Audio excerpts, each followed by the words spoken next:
It's been nearly 3 months since Melinda LeBarron and her dog Bear were attacked by a black bear outside of her home in Muncie. I just went to go out like I normally do every routine night, take her out to go to the bathroom. My husband wasn't home.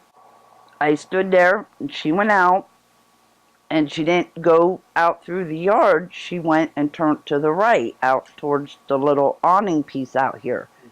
And I thought, that's not her. She usually pokes around and goes down through the yard. And I heard a bunch of growling and carrying on. And I thought, uh-oh. And then I heard her barking and trying to be tough like she is. So I stepped out onto the flatter part of the patio out here.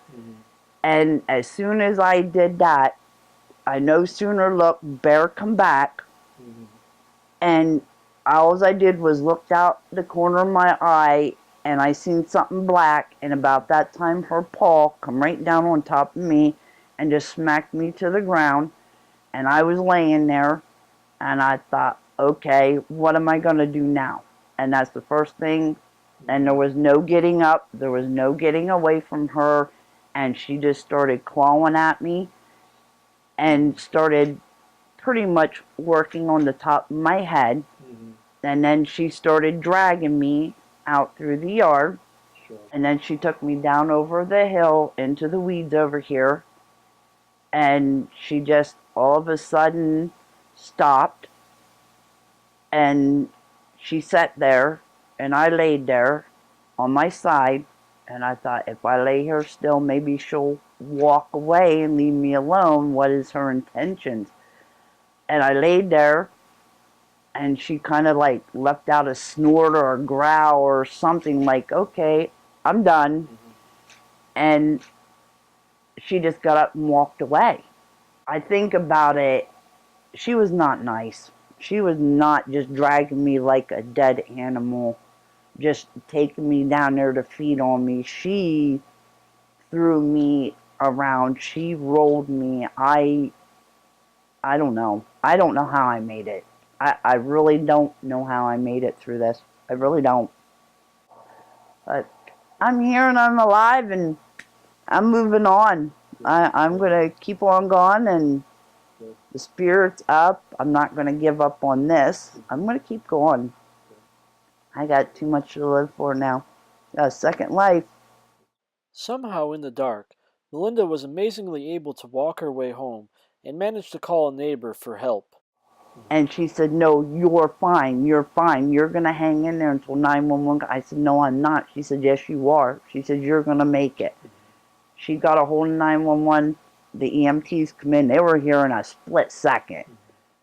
Melinda was taken to Geisinger in Danville after her attack, where she was treated for numerous injuries, including a broken hip, clavicle, and jaw. She was in the hospital for 2 months here, so at a minimum, I think there had to be about over 150 people that worked on her in some capacity while she was in the hospital. I think the biggest injury was how that the plastic surgeons had to work on how do we get skin coverage back over her scalp, which you need in order to have your not have an infection in your bone and have other problems go on. And a couple of days after, I was sitting up in a chair and was yapping, and I was ready to go. They were all amazed at me in there in the ICU that I was doing what I did, and it's rare. It's not our first, but it's definitely rare. I mean, I think the degree that her injury, the fact that she survived is rare. I think a lot of bear attacks can be very deadly, especially for a large bear. So I think it's not very common here at all, for sure. But they did almost lose me. The doctors told me you almost went. Yeah, they saved me. Geisinger saved me that night, and that's all. I am grateful for that hospital. They have some amazing doctors in there. Amazing doctors. And I go back and I visit in my appointments. While Melinda was busy recovering from her injuries, her dog Bear also was busy recovering from hers as well, after being treated by Dr. Tristan Wilhelm. Like I said, Aaron, if it wouldn't have been for Aaron and his wife up the road here coming in that night to see what happened, they come in and they found her and they rushed her off automatically right down to the vets. They went and paid. They actually paid pretty much a lot of it too for her to be taken care of, but they took care of her. But I'm so grateful for what he did. He saved her. I know she was pretty bad. But Melinda still has some recovering to do. She's come a long way in the month since she's been discharged from the hospital. The recovery's been really good. Like I said, the first weekend that I was home, I got out on Wednesday. The first weekend I got home, I was sick. I ran a fever of 102, and I was down. But I wasn't going to let that get me down. I recuperated. I got myself back on level again, and I've been doing really good.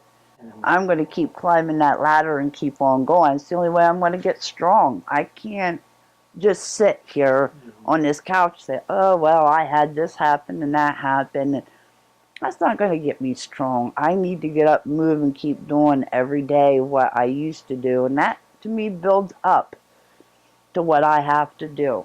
Boo-boo. Saying, you're right by my side all the time, aren't you? At times, the outpouring of support has been overwhelming for Melinda, but she's thankful for all that everyone has done for her.